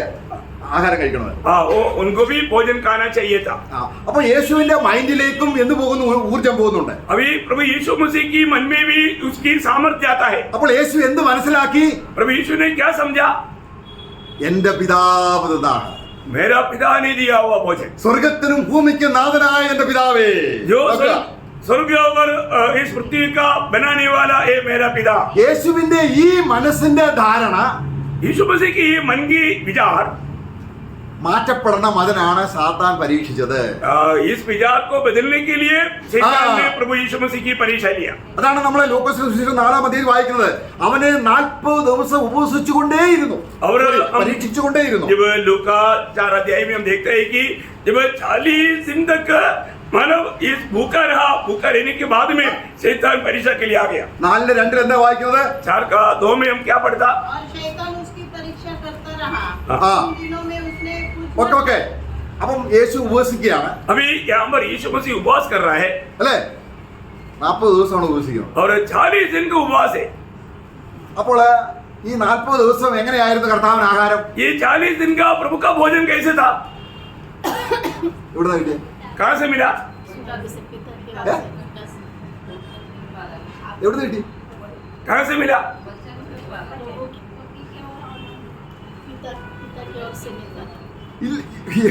യേശു കർത്താവ് സ്വർഗത്തിലെ മന്ന തിന്നോ? मानो प्रभु ने क्या स्वर्ग से कोई मन्ना प्रभु को दिया? ഇല്ല. പിന്നെ എന്തായിരുന്നു? वो उपवास में था. തന്റെ ഉപവാസത്തിൽ प्रभु का जो उपवास में തന്റെ ഊർജം മുഴുവനും നഷ്ടപ്പെടും. എങ്ങോട്ട് പോയി? अपनी सारी सामर्थ्य कहाँ गया? ഓരോ ദിവസവും हर एक दिन ദൈവത്തിന്റെ സ്വർഗത്തിലെ വചനമാകുന്ന മന്ന, ആ ആഹാരം അവൻ ഭക്ഷിച്ചുകൊണ്ടേയിരുന്നു. अभी हर एक दिन स्वर्गीय पिता की ओर से हाँ. प्रभु के पास आया हुआ उन वचनों को खाते रहा. നോക്കുക, യേശുവിന്റെ ആത്മാവിൽ നിന്ന്, प्रभु यीशु मसीह की आत्मा से, മനുഷ്യാത്മാവിൽ നിന്ന് मतलब प्रभु यीशु मसीह की जो मनुष्य आत्मा है उस आत्मा से അവന്റെ ഹൃദയത്തിലേക്ക് उसके हृदय की ओर വചനമെന്ന മന്ന അവൻ സ്വീകരിച്ചുകൊണ്ടേയിരുന്നു. वचन को वो स्वीकार करते रहा. ആ വചനം സ്വീകരിക്കണമെങ്കിൽ എന്ത് വേണം? ये वचन को स्वीकारने के लिए क्या चाहिए? ശരീരത്തിലെ ഊർജം തലച്ചോറിൽ നിന്നും എവിടേക്ക് വരണം? മൈൻഡിലേക്ക് വരണം. शरीर की जो सामर्थ्य जो है हाँ. वो क्या करना चाहिए? मन में आना चाहिए. നമുക്ക് എത്ര ദിവസം ഉപവസിക്കാം? हम लोग कितना दिन तक उपवास कर पाएंगे? 10 ദിവസം ഉപവസിക്കാം. 40 दिन तक उपवास कर सकते हैं. പക്ഷെ വെള്ളം കുടിക്കണമെന്നേ ഉള്ളൂ. सिर्फ कम से कम पानी पीने का. കർത്താവ് അതും ചെയ്തില്ല. प्रभु ने वो भी नहीं किया. അങ്ങനെ उसी प्रकार ഇനി ശരീരത്തിൽ നിന്നും മൈൻഡിലേക്ക് വരാൻ ഊർജമില്ല. अभी शरीर से मन में आने के लिए अभी बिल्कुल सामर्थ्य नहीं. ഈ വചനം സ്വീകരിക്കണമെങ്കിൽ इस वचन को स्वीकारने के लिए മൈൻഡിലേക്കുള്ള ഊർജം നഷ്ടപ്പെട്ടു. अभी मन की ओर आने वाला ये जो सामर्थ्य है वो अभी खत्म हो गया. അപ്പോൾ കർത്താവിന് വിശന്നു. उस समय में प्रभु यीशु मसीह को भूख लेगा. നോക്കുക, आप देखिए, അത് തന്നെ ഒരു കാര്യം മനസ്സിലാക്കണം. पहले एक बात को जानना, കർത്താവ് ആത്മാവിൽ നിറഞ്ഞിട്ടാണ് മരുഭൂമിയിലേക്ക് പോകുന്നത്. जब प्रभु ये 40 दिन के उपवास के बाद में ऐसा कमजोर होकर के गया, ऐसे नहीं, आत्मा में भर करके मरुस्थल में गया. ഉപവസിച്ചത് എപ്പോഴാണ്? उपवास कब किया? ആത്മാവിനെ കിട്ടാൻ വേണ്ടിയല്ല, उस आत्मा को प्राप्त करने के लिए नहीं, ആത്മാവിനെ കിട്ടിയത് കൊണ്ടാണ്. उस आत्मा मिला था इसलिए. അപ്പോൾ ദൈവത്തിന്റെ ആത്മാവ് तब प्रभु की आत्मा है എന്ത് ചെയ്തു? क्या किया? ആദാമിന് വ്യത്യസ്തമായി ദൈവത്തിന്റെ പുത്രൻ മനുഷ്യനായി ജീവിച്ചപ്പോൾ ആദാം പോയ അതേ പാതയിലൂടെ പോവുകയാണ്. जब उस आदम, पहले आदम जो गया उसी मार्ग में आखिरी आदम भी उसी मार्ग में चला. ഇവിടെ യേശു എന്ത് ചെയ്തു? यहाँ पर प्रभु यीशु ने क्या किया? ഈ 40 ദിവസവും അവന്റെ ശരീര ഊർജം, അവനിലേക്ക് വന്ന പവർ മുഴുവൻ എങ്ങോട്ട് ഉപയോഗിച്ചു? जब प्रभु यीशु मसीह की शरीर की ओर आया हुआ हाँ. सारे सामर्थ्य प्रभु ने काम के लिए इस्तेमाल किया. അപ്പൊ നമ്മുടെ ശരീരത്തിന് ആവശ്യമുള്ള ഊർജം പല ഭാഗങ്ങളിലേക്ക് പോകുന്നത്, വയറ്റിലേക്ക് പോകുന്നത്, കാലിലേക്ക് പോകുന്നത് എല്ലാം യേശു എങ്ങോട്ട് കൊടുത്തു? मतलब हाँ, हमारे अगला. जीवन में आता है वो सामर्थ्य हाँ. हमारे शरीर की भिन्न भिन्न अवयव की ओर जाता है, और यीशु मसीह ने ये सामर्थ्य पूरा क्या किया? अपना मन में भेजा. എന്നിട്ട് എന്ത് ചെയ്തു? और इसके बाद भी क्या किया? വചനം സ്വീകരിച്ചു. वचन को स्वीकार. ഇനി ശരീരത്തിൽ ഒന്നും ഊർജം വരാനില്ല. अभी शरीर से हमारे सामर्थ्य आने के लिए कोई मार्ग नहीं. അപ്പോഴാണ് കർത്താവ് എനിക്ക് വിശക്കുന്നു. उस समय में ऐसा अवस्था में पहुंच गया कि प्रभु को बहुत भूख लेगा. അപ്പോഴാണ് സാത്താൻ അപ്പൊ ഈ 40 ദിവസം പരീക്ഷിക്കുകയാണ്. ये 40 दिन भी शैतान परीक्षा करते रहा. എന്തിനാണ്? किस लिए? എങ്ങനെങ്കിലും ആദാമിനെ പരീക്ഷിച്ചതുപോലെ कैसे भी जो पहले आदम को परीक्षा किया उसी प्रकार അവിടെ എല്ലാം പരാജയപ്പെട്ടു. वहां पर सब अभी इस आदम के सामने शैतान हार गया. ഇനിയും പറയുകയാണ്, अभी वो बोलता है ഈ ലോകത്തുള്ളതെല്ലാം എന്റെയാണ്, अभी ये दुनिया की सब कुछ मेरा है, ഞാൻ നിനക്ക് തരാം. मैं तुम्हें देगी. നീ എന്ത് ചെയ്യണം? तो क्या करना? അപ്പോൾ ഇങ്ങനെയുള്ള പരീക്ഷയിൽ യേശു കടന്നുപോയി. इस रीति की परीक्षा में भी प्रभु हो गया. നമ്മൾ ഇങ്ങനെയുള്ള അവസ്ഥയിലേക്ക് പോകുമ്പോൾ जब हमारे जीवन में ऐसी अवस्था में आएगा तो നമുക്ക് എന്തുകൊണ്ടാണ് സാത്താനോട് എതിർക്കാൻ ശക്തിയില്ലാത്തത്? हम लोग क्यों ये शैतान की ऐसे भावनाओं को, विचारों को, बातों को सामना नहीं कर पाता? കാരണം കർത്താവായ യേശു ക്രിസ്തു क्योंकि प्रभु यीशु मसीह അവന്റെ ശരീരത്തെ, उनके शरीर को എല്ലാ അവയവങ്ങളെ, और उनका सारे अंगों को, അവൻ ഭക്ഷിക്കുന്ന ആഹാരത്തിന്റെ ഊർജം सारे खाने वाला भोजन की सामर्थ्य को അത് പിതാവിന് സമർപ്പിച്ചുകൊണ്ടേയിരുന്നു. वो सब प्रभु की ओर से पाया बोल करके प्रभु को समर्पण करते ही रहा. Praise the Lord. അതുകൊണ്ട് ക്രിസ്തുവിന്റെ ശരീരം പരിശുദ്ധാത്മാവിന്റെ മന്ദിരമായിരുന്നു. इसलिए प्रभु यीशु मसीह का शरीर जो है वो पवित्र आत्मा का मंदिर था. കാരണം യേശുവിന് വേണ്ടി കഴിച്ചില്ല. क्योंकि प्रभु यीशु ने उसको अपने लिए नहीं खाया തന്റെ സ്വന്തം ഇഷ്ടം ചെയ്യുന്ന രീതിയിലല്ല, और वो अपनी इच्छा पूरा करने के लिए नहीं. കർത്താവ് ഭക്ഷിക്കുന്ന ആഹാരത്തിന്റെ ബലം എന്റെ പിതാവിന് ഉപയോഗിക്കപ്പെടണം. क्योंकि प्रभु यीशु मसीह का निर्णय ये था कि मैं खा करके मिलने वाला सामर्थ्य मेरा पिता की इच्छा के अनुसार इस्तेमाल करना. അതാണ് നമ്മൾ ലൂക്കോസ് 2:40 വായിക്കുന്നത്. ये वही बात जब हम लूका 2:40 में पढ़ता है, അവിടെ 3 പ്രധാനമായ കാര്യങ്ങളുണ്ട്. वहां पर 3 खास बातें हैं. 2:40 പൈതൽ വളർന്നു, और बच्चा बड़ा हो गया അവന് ശക്തിപ്പെട്ടു, और वो बल पाया അവന് ഇഷ്ടം പോലെ ജ്ഞാനം നിറഞ്ഞു. അവർ മൂന്ന് ജ്ഞാനം കാര്യം നമ്മൾ സമ്പാദിക്കുക. മനസ്സിലാക്കണം. हाँ. 3 കാര്യം എന്തൊക്കെയാണ്? 3 बार और एक बार पढ़िए. और बालक बढ़ता और बलवान होता हाँ। और बुद्धि से परिपूर्ण होता गया. ഇതാണ് യേശുവിന്റെ പേഴ്സണാലിറ്റി. ये है प्रभु यीशु मसीह का व्यक्तिगत. പൈതൽ വളർന്നു. वो बच्चा आगे बढ़ गया. എങ്ങനെ വളർന്നു? कैसे बढ़ गया? ഭക്ഷണം കഴിച്ചല്ലേ, वो खाना खा करके बढ़ा ना. അല്ലേ? പക്ഷേ അവൻ വളരും തോറും परंतु जैसे जैसे वो बढ़ते थे ഏത് ജ്ഞാനം നിറഞ്ഞു? कौन सा ज्ञान से वो बढ़ गया? ഏ? ഈശ്വര ജ്ഞാനം. स्वर्गीय ज्ञान या प्रभु का ज्ञान से बढ़ गया. അവന്റെ ആത്മാവ് उसकी आत्मा ശക്തിപ്പെട്ടു. वो बल पाते गया. അപ്പം നമ്മൾ ഈ ഒരു രക്ഷിക്കപ്പെടുമ്പോൾ हम लोग जब उद्धार पाते हैं, നമ്മളിലും ഇങ്ങനെ ഒരു പ്രോസസ്സ് വരുത്താനാണ് ദൈവം ആഗ്രഹിക്കുന്നത്. हमारे में भी जैसे प्रभु यीशु मसीह की जीवन में हुआ ऐसा ही बातें हमारे भी जीवन में होने के लिए प्रभु चाहता है. പിന്നെ പൈതൽ വളർന്നു എന്ന് പറയുമ്പോൾ നമ്മളെ സംബന്ധിച്ചോളം ഈ വളർച്ചയൊക്കെ കഴിഞ്ഞാണ് കർത്താവിനെ സ്വീകരിച്ചത്. शायद ശരീരം വളരാൻ. वहां पर यीशु मसीह बच्चा था, बालक था, बढ़ते गया. हम लोगों में से बहुत से लोग हैं जवानी उम्र में या बुढ़ापा में भी प्रभु को ग्रहण किया. പിന്നെ നമ്മുടെ ദേഹി എന്താ നിറഞ്ഞത്? परंतु हमारा जो देही में प्राण में कब भरपूरी हुआ? അതെന്താണ്? ലോകജ്ഞാനം. ദൈവത്തിന് എങ്ങനെ എതിരായിട്ട് നിൽക്കാം? वो दुनिया की ज्ञान से भर गया. इस ज्ञान से हम परमेश्वर के खिलाफ सोचने लगा.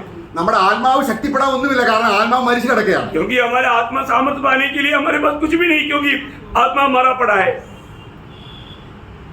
ഇവിടെയാണ് നമ്മുടെ ആത്മാവിനെ വീണ്ടും ജനിപ്പിക്കണം. यहाँ पर हमारे आत्मा को हमें नया जन्म देना है നമ്മുടെ ദേഹി ജ്ഞാനമുള്ളതായി തീരണം. और हमारे देही में स्वर्गीय ज्ञान आना चाहिए. നമ്മുടെ ശരീരം ദൈവത്തിന് മന്ദിരമായി തീരുന്ന കൊണ്ട് വിശുദ്ധമാകണം. हमारा शरीर प्रभु की मंदिर बनने लायक के पवित्र बनना चाहिए. അപ്പോൾ ഈ കാര്യങ്ങളെല്ലാം കണ്ടുകൊണ്ടാണ്, इन सारी बातों को देखकर ഈ ലക്ഷ്യം വെച്ചുകൊണ്ടാണ് കർത്താവ് ജീവിച്ചത്. इस लक्ष्य में प्रभु यीशु मसीह दुनिया में जीवन बिताया. നമ്മൾ എബ്രായ ലേഖനം 10 അധ്യായത്തിന്റെ 5 वाक्यത്തിൽ എന്താണ് വായിക്കുന്നത്? जब इब्रानियों का पत्री 10 अध्याय का 5 वचन में हम हाँ। क्या पढ़ते हैं? इसी कारण वह जगत में आते समय कहता है, बलिदान और भेंट तूने नहीं चाहिए, पर मेरे लिए एक देह तैयार की.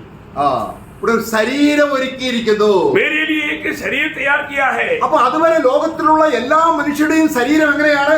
उस समय तक दुनिया की सारी लोगों का शरीर किस प्रकार का है? അവർ കഴിക്കുന്ന ഭക്ഷണം, और वो लोग जो खाते हैं वो भोजन അതിന്റെ എനർജി और उसका सामर्थ्य മനസ്സിലേക്ക് വരുമ്പോൾ और वो उनके मन में आने के बाद ദൈവത്തിനെതിരെ ചിന്തിക്കുന്ന ശത്രുക്കളായി, वो परमेश्वर के खिलाफ में सोचने वाला परमेश्वर का विरोधी या दुश्मन बन करके जीवन बिताया. എന്നാൽ യേശുക്രിസ്തു മാത്രം और दूसरा एक प्रभु यीशु मसीह ദൈവത്തിന്റെ പുത്രനായിട്ട് परमेश्वर का पुत्र बनकर പിതാവിന് ഇഷ്ടം ചെയ്യാൻ पिता की इच्छा निभाने के लिए തന്റെ ശരീരത്തിൽ കിട്ടുന്ന എല്ലാ ഊർജവും अपने शरीर में जो भी सामर्थ्य मिलता है वो सारा सामर्थ्य ആർക്ക് വേണ്ടി ഉപയോഗിച്ചു? इसके लिए इस्तेमाल किया,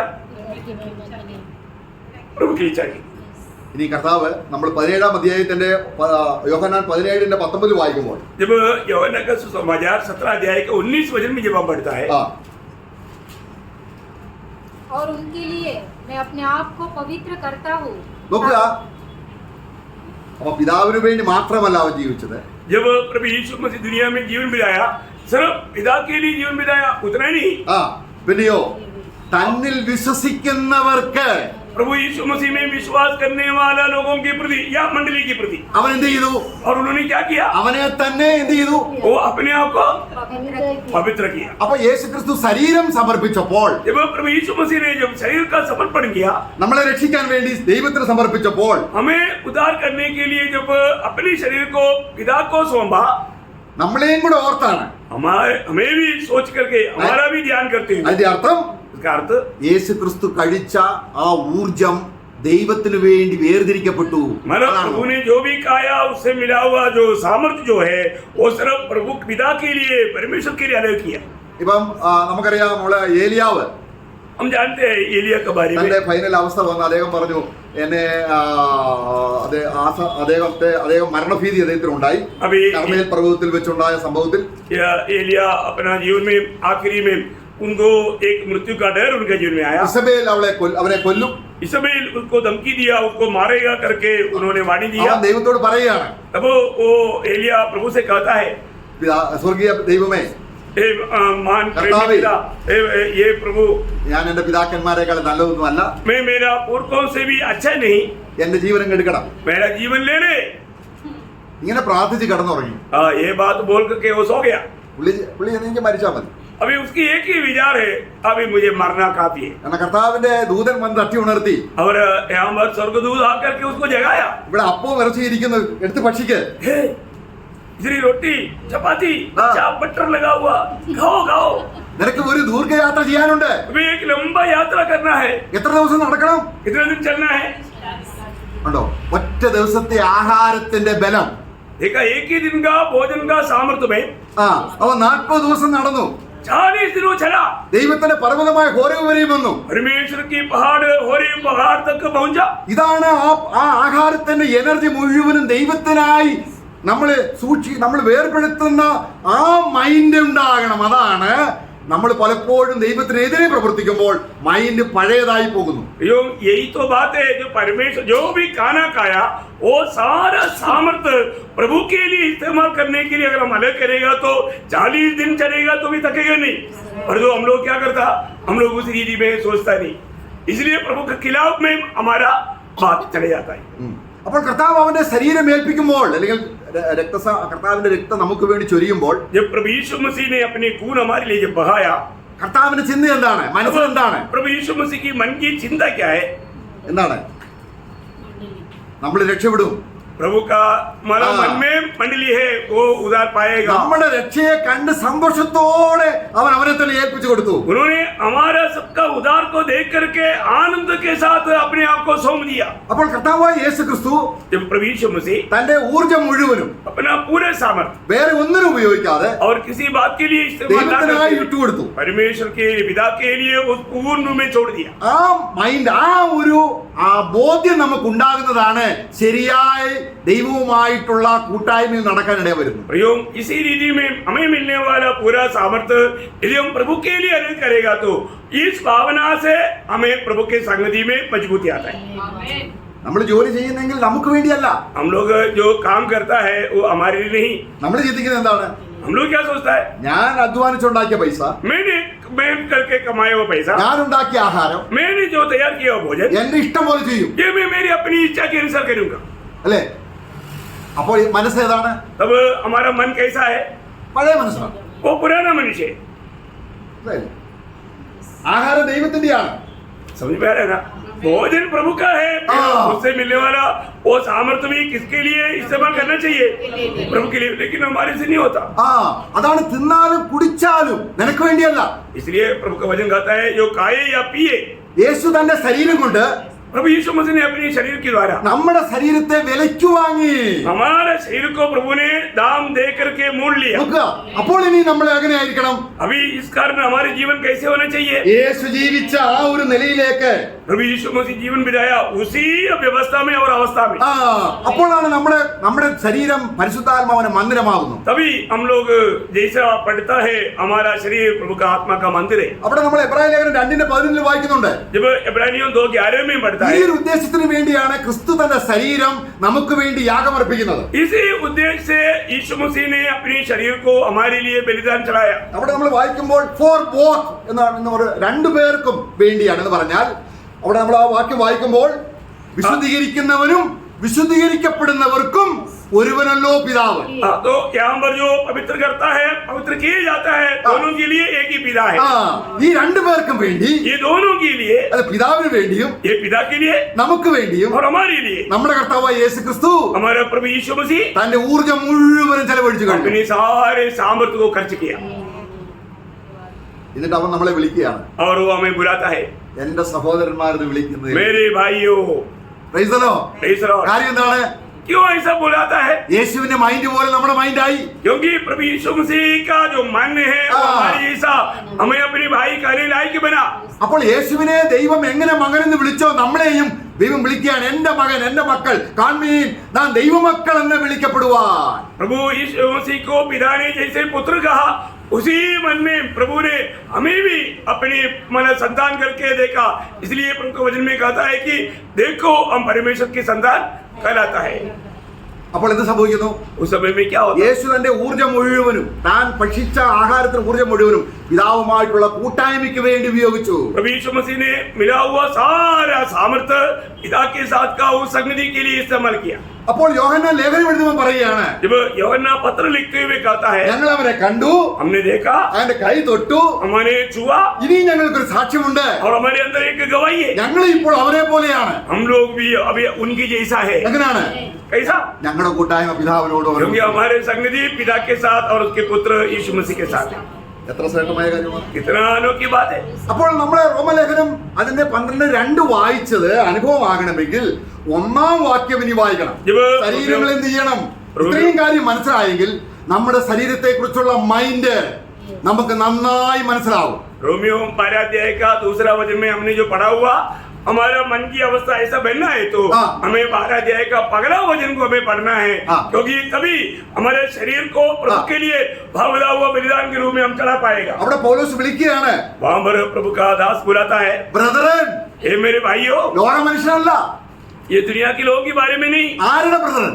किसका भाई? യേശു ക്രിസ്തുവിന്റെ സഹോദരന്മാരെ. प्रभु यीशु मसीह की भाइयों. എന്താണ്?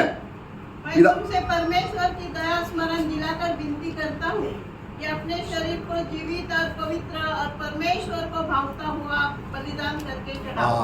ഇതെന്ത് എങ്ങനെ? ये इस प्रकार मतलब हमें इस रीति में प्रभु के लिए अपने शरीर को क्या करना?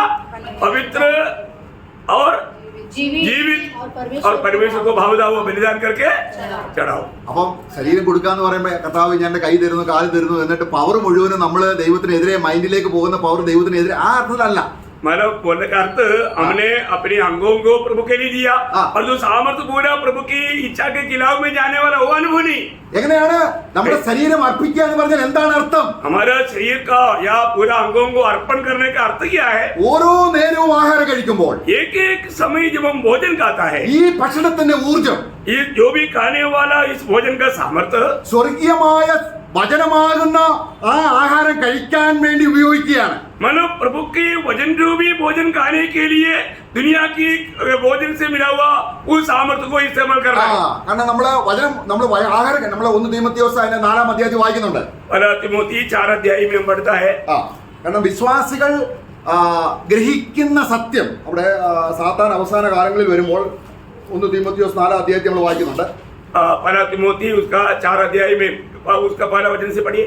परंतु आत्मा स्पष्टता से कहता है कि आने वाले समय में कितने लोग भरमाने वाली आत्माओं और दुष्ट आत्माओं की शिक्षाओं पर मन लगाकर विश्वास से बहक जाएंगे. यह उन झूठे मनुष्य के कपट के कारण होगा जिनका विवेक मानव जलते हुए लोहे से दागा गया है, जो विवाह करने से रोकेंगे और भोजन की कुछ वस्तुओं से परे रहने की आज्ञा देंगे, जिन्हें परमेश्वर ने इसलिए सृजा की विश्वासी और सत्य के पहचानने वाले उन्हें धन्यवाद के साथ खाए. क्योंकि परमेश्वर की सृजी हुई हर एक वस्तु अच्छी है और कोई वस्तु अस्वीकार करने की योग्य नहीं, पर यह कि धन्यवाद के साथ खाई जाए, क्योंकि परमेश्वर के वचन और प्रार्थना के द्वारा ദൈവം തന്ന ആഹാരത്തിന് നന്ദി പറയുകയാണെങ്കിൽ നോക്കണം, जब प्रभु ने हमें दिया हुआ उस भोजन के लिए और हम धन्यवाद के साथ प्रार्थना के साथ अगर हम खाए, ആ പവർ उसे मिलने वाला सामर्थ्य ദൈവവചനത്താലും प्रभु के वचन के द्वारा, പിന്നെ പ്രാർത്ഥനയാലും എന്ത് ചെയ്യും? प्रार्थना के द्वारा वो पवित्र किया ആ जाता है, നോക്കുക, വിശുദ്ധീകരിക്കപ്പെടും. वो शुद्ध किया जाता है। നമ്മൾ സ്തോത്രം പറയുന്നുണ്ടോ? हम लोग भोजन खाते वक्त धन्यवाद करता है कि नहीं? ഈ ആശയമുണ്ടോ? और ഈ हम ഈ उस समय में ആഹാരം കഴിച്ചിട്ടുണ്ടാകുന്ന ബലം ये सोचकर करता है कि नहीं, प्रभु ये खाना खाएगा, हाँ। ये हजम होने के बाद मिलने वाला सामर्थ्य हाँ। तेरा खोज में तेरी हाँ। इच्छा निभाने के लिए इस्तेमाल करेगा, ऐसा उद्देश्य खाता है कि नहीं? അതാണ് മനസ്സിൽ ഒതുക്കുക. इसको बोलता है मन का नया बन जाना। ആ, ഓരോ പ്രാവശ്യവും.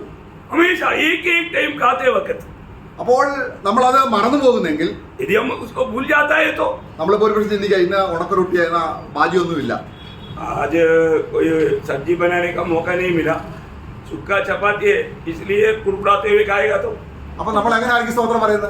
उस समय में हम कैसे धन्यवाद करेगा? और उस समय में मतलब मोरल डाउन हो जाता है, क्योंकि सब नहीं। നമ്മൾ ബിരിയാണി ഉണ്ടെങ്കിലാണ് സ്തോത്രം ചെയ്യുന്നത്. हाँ, हमको अपना मनपसंद का बिरयानी है तो धन्यवाद ज्यादा है। അപ്പോൾ അത് ദൈവത്തിന്റെ ആണെന്നും ये जो भी प्रभु ने सूखा रोटी भी दिया, कौन दिया? യേശുവിന്റെ മൈൻഡ്, യേശുവിന്റെ മനസ്സ്. प्रभु का मतलब प्रभु के लिए वो मन तैयार होने वाला, ये सामर्थ पूरा प्रभु को प्राप्त करने के लिए प्रभु का मन होना चाहिए। നമ്മൾ ചെയ്യുന്ന എല്ലാ പാവവും हम लोग जो भी पाप करता है, ഈ ആഹാരം കഴിച്ചിട്ട് കിട്ടുന്ന എനർജി കൊണ്ടാണ് ചെയ്യുന്നത്, ये जो खाना खाया उसके सामर्थ्य में करता है। അല്ലേ? അല്ലേ? जो भी पाप करता है कैसे करता? उसके सामने हाँ, जो खाया, किसने खाना दिया? प्रभु ने खाया कैसा? सूखा रोटी। पूरा मन काम रहे और कहीं क्योंकि महिमा होगा। ഇപ്പൊ നമുക്ക് ഒരാളെ പറ്റിച്ച് പണം ഉണ്ടാക്കണം, हमको किसी को धोखा दे करके धन कमाना है। അല്ലെ? എന്ന് പറഞ്ഞാല് നമ്മള് ഒരാളെ വെറുക്കുക, ഒരാളെ കളിപ്പിക്കുക എന്നുള്ളതിന് ഒരാളെ സ്നേഹിക്കുന്നതിൽ അധികം ഊർജം പോവും. प्रियो, एक व्यक्ति को घुमाना, उसको भरमाना, उनको धोखा देना, मतलब उसका मजाक करना, इन सारे बातों में अच्छा काम करने से बढ़ करके सामर्थ्य आता है। അപ്പൊ പിന്നെ ആണോ? അപ്പൊ ജീവിതം മുഴുവനും ഇങ്ങനെയൊക്കെ പോവാണോ? और जिंदगी भर यही काम करते जाता है। ജഡത്തിന്റെ സകല പ്രവൃത്തി, അസൂയ, പക, പിണക്കം, ഇതിനെല്ലാം ഈ ആഹാരത്തിന് ഊർജ്ജം ചെലവായി പോവാ. क्योंकि ये सारे मतलब जो हमें मिलने वाला सामर्थ्य कहाँ जा रहा है? शरीर की कामों में, है ना, नफरत करने में, कड़वाहट करने में, क्रोध करने में, चुगली करने में, इन सारे बातों में जा रहा है। അല്ലേ? അതും 40% അതിന് കളഞ്ഞു. और उसमें 40% सामर्थ्य उसमें गया। പിന്നെ വേദവസം വായിക്കുക. फिर थोड़ा सा हम बाइबल पढ़ लेता है। നിങ്ങൾക്ക് ഉറക്കം വരണോ? आपको नींद आना है, ഒരു നല്ല ട്രിക്ക് പറഞ്ഞുതരാം. एक अच्छा उपाय बताता है। എന്താ അറിയാമോ? क्या है मालूम? വേദവസം വായിച്ചാൽ മതി. बाइबल पढ़ना പറയിക്കോളൂ. बिल्कुल കാരണം जल्दी नींद आए, ഊർജ്ജം മുഴുവൻ എതിര് പോയി. क्योंकि जो भी सामर्थ्य मिला था वो दूसरे हिसाब से गया സിനിമ കാണാൻ सिनेमा देखने के लिए। ഒരു വീട്ടിൽ ഒരു പാസ്റ്റർ ചെല്ലിയാണ്. एक घर में एक पास्टर गया അപ്പൊ അവിടുത്തെ സഹോദരി കരഞ്ഞുകൊണ്ടിരിക്കുക. और उस समय में उस घर की बहन जो है वो रो रहा है। അപ്പോ അയ്യോ എന്താ സംഭവിച്ചത്, എന്താ? क्या हो गया करके पता किया, സഹോദരി ഒന്നും പറയുന്നില്ല. वो बहन कुछ बोल ही नहीं रहे। അവസാനം ഭർത്താവ് ഇറങ്ങി വന്നു പറഞ്ഞു, आकर उनका पति बाहर आया, ഇവള് കണ്ടോണ്ടിരുന്ന സീരിയലിലെ നായിക മരിച്ചു. क्योंकि वो जो देखा वो सीरियल का जो मेन एक्ट्रेस जो है वो मर गया। उसका दुख मना रहे हो। ആ. അന്നത്തെ പ്രാർത്ഥനയ്ക്ക് പാസ്റ്റർ പ്രാർത്ഥിക്കുമ്പോൾ സഹോദരി ആമീൻ പറയും, പക്ഷെ എവിടാണ് അതിന്റെ ഊർജം, എവിടേക്ക് പോയി? मतलब प्रभु का दास आकर के प्रार्थना करेगा तो आमीन बोलने के लिए उनके पास सामर्थ्य नहीं, क्योंकि पूरा सामर्थ्य वो सिनेमा के पीछे गया। കർത്താവ് വരുമ്പോ നമ്മൾ എങ്ങനെ ഇരിക്കും? प्रभु के आगमन में हमारी अवस्था कैसे रहेगा? നമ്മളെ ഈ മാവിലൊക്കെ ചില മാങ്ങ ഇങ്ങനെ പഴുത്ത് ഫ്രൂട്ട് കിടക്കും. आम के पेड़ में आम एकदम पका हुआ अवस्था में रहता, ചിലതിനകത്ത് ആ ഞെടുപ്പോട് കൂടെ മാങ്ങാണ്ടി മാത്രമാണ്, ഒട്ടും അതിന് ഫ്ലഷ് ഇല്ല. मतलब किसी किसी आम में क्या है कि उसका जो बाहर के हिस्सा पूरा पक्षी खा लिया, वो सिर्फ उसका जो बीज है वो रहेगा। അല്ലേ? എല്ലാ എനർജി ആര് പോയി? वो उसका पूरा सामर्थ्य कहाँ गया? നിന്റെ ശക്തി നിനക്കും മറ്റൊരുത്തിനും ആകരുത്.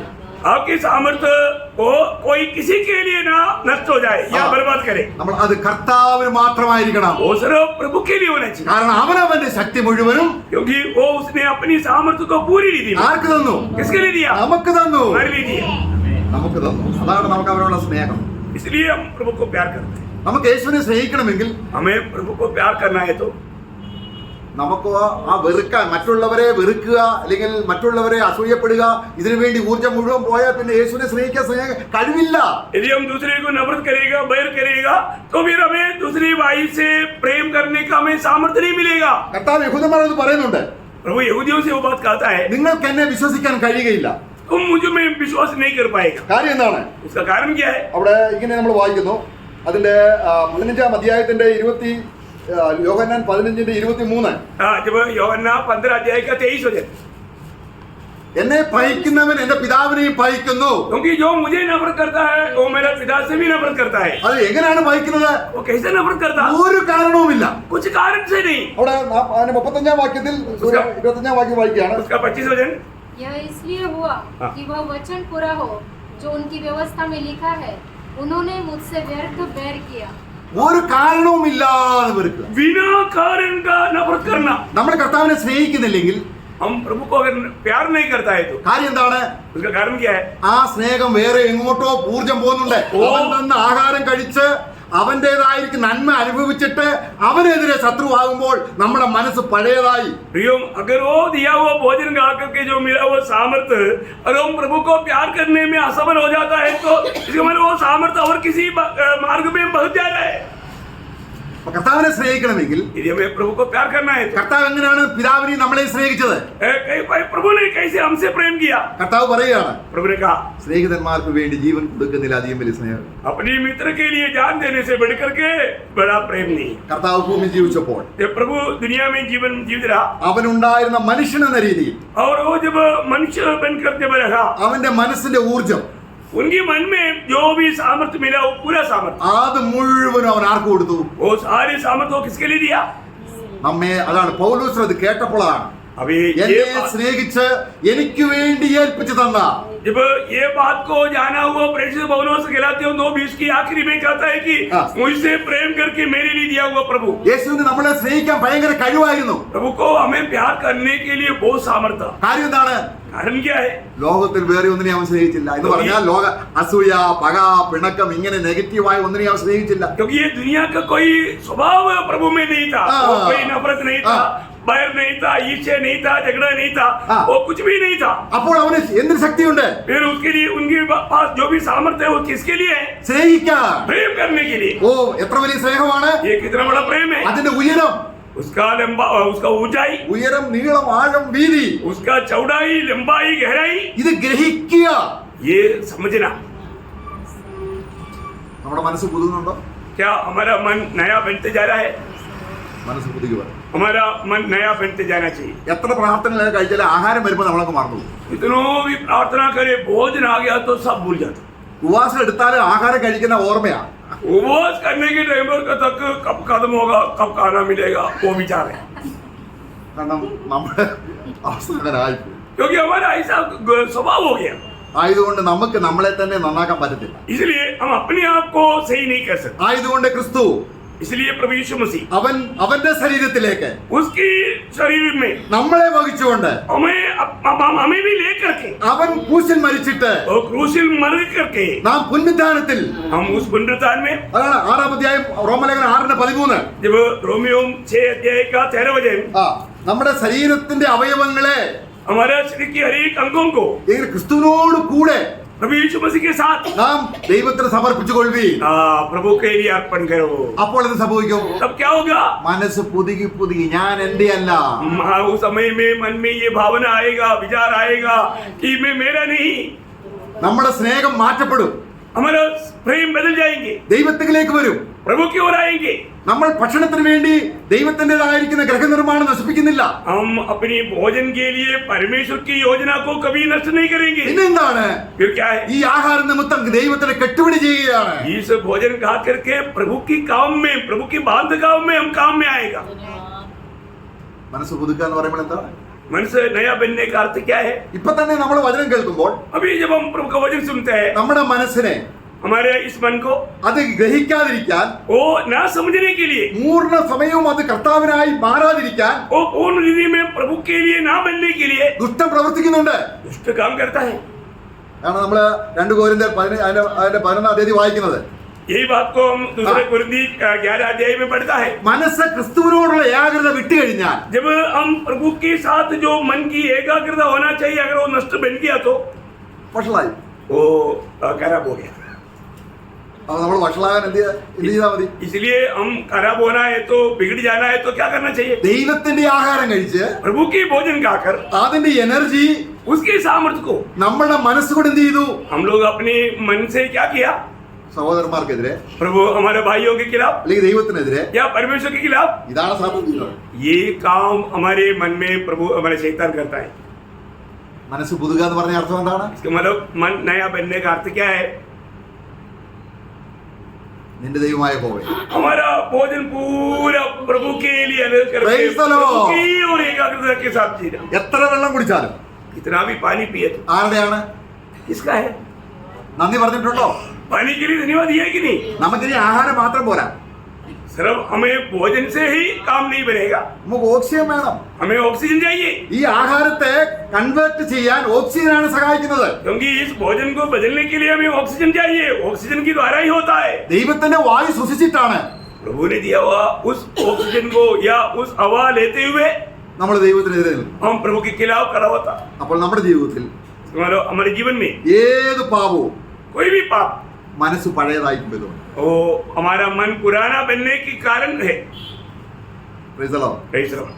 അതുകൊണ്ട് മാനസാന്തരപ്പെടുക എന്ന് പറഞ്ഞാൽ इसलिए मन करने का अर्थ, നമ്മൾ കഴിക്കുന്ന ഓരോ ആഹാരത്തിന്റെ എനർജി എന്റെ ദൈവം തന്നതാണ്. हमारा जो भी भोजन से हमें मिलने वाला सारा सामर्थ्य ये प्रभु की ओर से मुझे मिला है। അതാണ് യേശു ഈയിടെ ഭൂമിയിൽ ജീവിച്ചപ്പോൾ എന്റെ പിതാവ് തന്നു. इसलिए प्रभु यीशु मसीह जब ये दुनिया में जीवन बिताया, हमेशा ये मेरे पिता ने दिया। അങ്ങനെ മനസ്സിന്റെ ശക്തി और मन की जो भी सामर्थ्य है, വിവിധ സ്ഥലങ്ങളിലേക്ക് പോകാതെ वो भिन्न भिन्न जगहों में ना जाते हुए ക്രിസ്തുവിൽ ഏകാഗ്രമായിരുന്നു. तो मतलब पिता की ओर एकाग्रता। നമ്മള് സമയം കഴിഞ്ഞു പോയി. समय पार हो गया। വചനത്തിൽ ഏറ്റവും ശ്രേഷ്ഠമായ ഒരു അനുഗ്രഹമാണ് മനസ്സ് ക്രിസ്തുവിൽ. കാരണം ആരുടെയെങ്കിലും മനസ്സ് ക്രിസ്തുവിൽ ഏകാഗ്രമായിരിക്കുന്നെങ്കിൽ അവനെ തന്നെ ദൈവം അവന് തന്നെ വെളിപ്പെടാൻ ദൈവത്തിന്റെ കണ്ണ് ആത്മാവ് ഭൂലോകം മുഴുവനും ചുറ്റി സഞ്ചരിക്കണം. ആരെന്നിൽ ഏകാഗ്രമാകും? जब प्रभु की आंखें सारी दुनिया में फिरती रहता है, जिसकी मन मेरी ओर एकाग्रता के साथ है।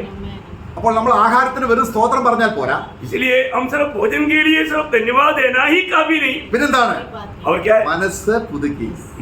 मन को नया बनते जाना। കർത്താവേ, हे प्रभु, ഈ ഭക്ഷണത്തിന്റെ മുഴുവനും जो आपने दिया हुआ ये भोजन खा करके मिलने वाला सारा सामर्थ्य എന്റെ മനസ്സിലേക്ക് വരുമ്പോൾ, അതിന്റെ ശക്തി ഊർജം വരുമ്പോൾ, मेरी मन में जब वो सामर्थ्य आएगा, ഞാൻ പ്രാർത്ഥിക്കാനും मैं प्रार्थना करने के लिए, വചനം വായിക്കാനും वचन ध्यान करने के लिए നിന്നെ സ്നേഹിക്കാനും और आपसे प्यार करने के लिए, സഹോദരവർഗത്തെ സ്നേഹിപ്പാനും भाई लोगों से प्रेम करने के लिए എന്നെ സഹായിക്കണേ. मुझे मदद करना प्रभु, ഈ ജ്ഞാനം क्योंकि ये जो ज्ञान ഏകാഗ്രമാക്കും. वो മനസ്സ് हमारा ഡബിളായി मन കഴിഞ്ഞാൽ, को- കാരണം मन को प्रभु की ओर एकाग्रत करेगा। ഏത് പരീക്ഷയും വരട്ടെ, प्रियो, किसी प्रकार का भी परीक्षा क्यों ना हो, ദൈവം നിന്നോട് കൂടെ കാര്യം എന്താണ്? जब प्रभु हमारे साथ है उसका कारण क्या है? നീ ദൈവത്തോട് കൂടെ ജീവിക്കുകയാണ്. क्योंकि आप प्रभु के साथ चलता है। അങ്ങനെയുള്ളവർ യേശുവിനെ പോലായി തീരുക. प्रियो, ऐसे लोग प्रभु के जैसा बन जाएगा।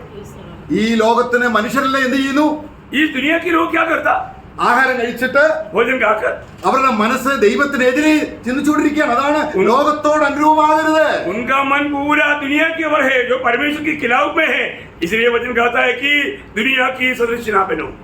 പ്രിയമുള്ളവരെ, നമുക്ക് മനസ്സ് പുതുക്കി രൂപാന്തരം. इसलिए प्रियो, हम रोज अपनी मन फिरते हुए हम उस रूपांतर प्रक्रिया में आगे बढ़े। ഞാനിങ്ങനെ പറയുന്നെങ്കിലും ഇനി ആഹാരം കഴിക്കുമ്പോൾ എന്റെ അവസ്ഥ എന്താണെന്ന് അറിയത്തില്ല. കാരണം ഏതൊരു സത്യം പറഞ്ഞാലും ശത്രുവിന്റെ ഒരു പോരാട്ടം അവിടെ ഉണ്ട്. मैंने ये सब बताया तो भी मुझे भी नहीं मालूम मैं खाना खाने के टाइम पर मेरी अवस्था क्या होगा, क्योंकि हर एक खाना खाने के टाइम पर विरोधी का वहां पर एक लड़ाई चलता है। എത്ര ആത്മീയ കാര്യം വരുമ്പോഴും ആഹാരത്തിന്റെ കാര്യം വരുമ്പോൾ നമ്മൾ അതൊന്നും ഓർക്കില്ല, പെട്ടെന്നൊക്കെ എടുത്ത് ചാടും. कई बार हम कितना भी आत्मिक बात कहे तो भी हाँ। भोजन की बात आ गया तो जाने अनजाने हम एकदम उसमें कूद पड़ेंगे। പ്രിയമുള്ളവരെ, നമ്മൾ വളരെ സൂക്ഷ്മമായിട്ട് प्रियो, हम लोग बहुत सावधानी के साथ നമ്മുടെ ശരീരത്തെ വിശുദ്ധീകരണത്തിലേക്ക്. കാരണം യാഗമായി അർപ്പിക്കുക എന്ന് പറഞ്ഞാൽ അർത്ഥം ഇതാ. प्रियो, हमें अपने शरीर को एक बलिदान के रूप में अर्पण करने का अर्थ हाँ। हम खाने वाला खाना पूरा मन में प्रभु की ओर एकाग्रत करने वाला स्वभाव में बदलना। ഹോളി സ്പിരിറ്റ് വളരെയധികം നമ്മളെ അതിന് സഹായിക്കും. और उसके लिए पवित्र आत्मा में बहुत ऐसे मदद करे। ക്രിസ്തുവേശുവിനുള്ളവർ प्रभु यीशु मसीह में जो है ജഡത്തെ അതിന്റെ രാഗമോഹങ്ങളോടുകൂടെ ക്രൂശ് വലിയൊരു അനുഗ്രഹമാണ്. കാരണം നമ്മുടെ നെഗറ്റീവായിരിക്കുന്ന എല്ലാത്തിനെയും ക്രൂശിക്കാൻ കർത്താവിന്റെ ക്രൂശ് തുറന്നിരിക്കുകയാണ്. शरीर को अपनी सारी इच्छा और अभिलाषा के समेत सूली पर चढ़ाया है, क्योंकि प्रभु ने हमारे लिए द्वार खोल कर रखा है।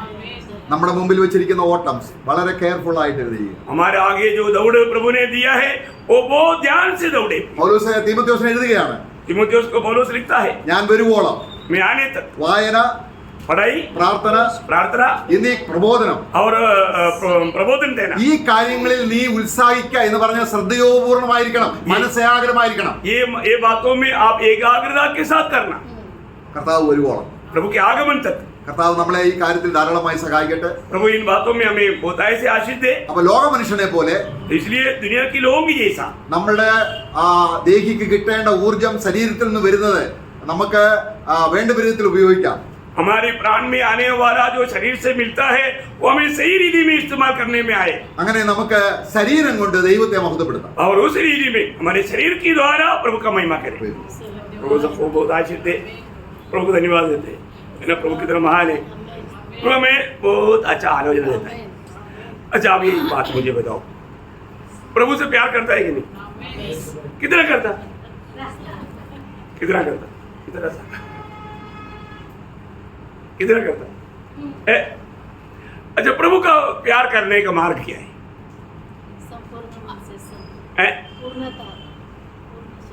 देखो, मतलब एक व्यक्ति प्रभु को ज्यादा प्यार करना है तो उसके लिए क्या मार्ग है? पवित्र जीवन है? देखो, अभी तक है, देखिए, लूका का सुसमाचार 7 अध्याय, मतलब समय चला गया तो भी बातों में ये बात आ गया।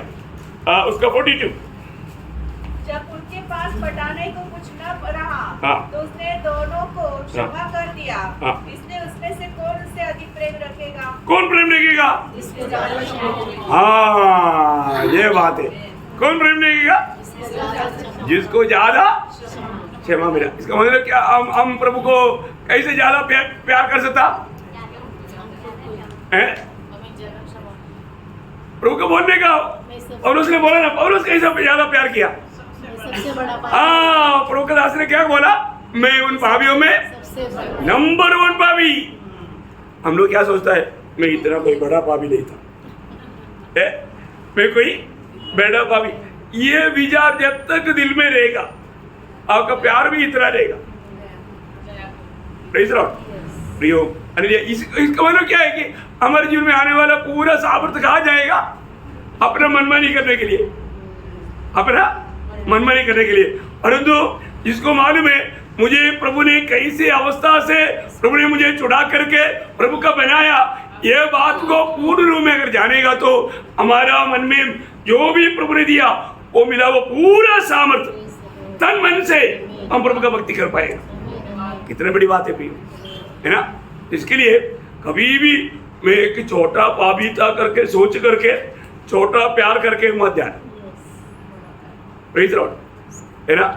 जो ज्यादा प्यार करेगा स्वर्ग देखता है, और हमें दुनिया में जो भी करना है कैसे करना? प्यार में कैसे करना? प्रेम से। कुड़कुड़ा तो करना है क्या? नहीं है ना? प्रभु को बहुत धन्यवाद देता हूँ। इसलिए रोज हमें मन फिरते जाना भी, हमारा मन नया बनते जाना, है ना? जब तक हम मन नया बनते नहीं जाएगा हम प्रभु की इच्छा मालूम करके प्रभु को प्रसन्न भी नहीं कर पाएगा। मैं प्रभु को बहुत धन्यवाद देता हूँ। प्रभु ने बहुत गहरे बातों से प्रभु ने सबसे बात किया, है ना? प्रभु का आलोचना हम तक पहुँचाने में प्रभु के दास को प्रभु ने इस्तेमाल किया, है ना? और परिभाषा करने के लिए मुझे दुर्गुण दास को भी प्रभु ने सामर्थ्य दिया।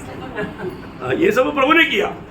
इसके लिए मैं प्रभु को बहुत बहुत धन्यवाद देता हूँ, क्योंकि हमारे बीच में एक ही तारीफ का योग्य है, एक ही प्रशंसा का योग्य है, वो हमारा प्रभु यीशु मसीह है। तो इसलिए सारी प्रशंसा, सारी स्तुति, आदर, महिमा प्रभु को देते हैं, है ना। आने वाले दिनों में भी प्रभु अधिक अधिक सबको प्रभु का महिमा के लिए इस्तेमाल करे।